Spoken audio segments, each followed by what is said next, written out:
არაერთი დაკავებულის ინფორმაციით, დაკავების შემდგომ მათ ჩამოართვეს პირადი ნივთები, მათ შორის ტელეფონები, ყურსასმენები, ლეპტოპი, ჩანთა, სახლის და მანქანის გასაღებები, პირადობის მოწმობები, საფულე და სხვა. ზოგიერთი დაკავებულის განმარტებით, სამართალდამცავები მათ სთხოვდნენ ტელეფონის პაროლს, უარის შემთხვევაში კი ძალადობდნენ მათზე.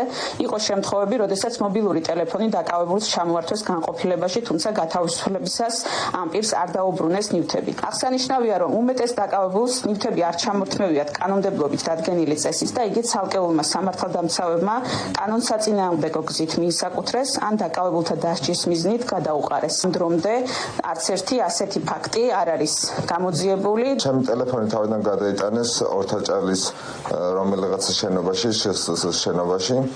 თუმცა შემდეგ რომელიღაცა სპეცრაზმმა თუ პოლიციამ გადაიტანა ის დიდი ხომში თავის საცხოვრებელ ბინაში, რომელიც იდენტიფიცირებაც ტელევიზიებმა მოახდინეს.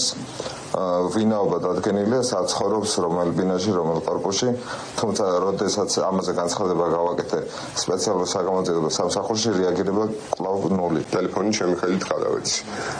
2 კვირა არის გასული, რაც გამოვედი, მე ნივთი არ დამბრუნებია, ჩემ ნივთს ვუყურებ Find My Phone-ით, არის iPhone 16 Pro. შესაბამისად, თავიდან ჩემი ტელეფონი იყო ორთაჭალაში, სპეციალურ რაღაც საგამოძიებო შენობაში, შემდეგ 1 კვირის წინ გადმოტანილი ჰქონდა ჩიტაძის ქუჩაზე, შემდეგ ახლა მიჩვენებს, რომ გადატანილი არის ისევ ორთაჭალაში.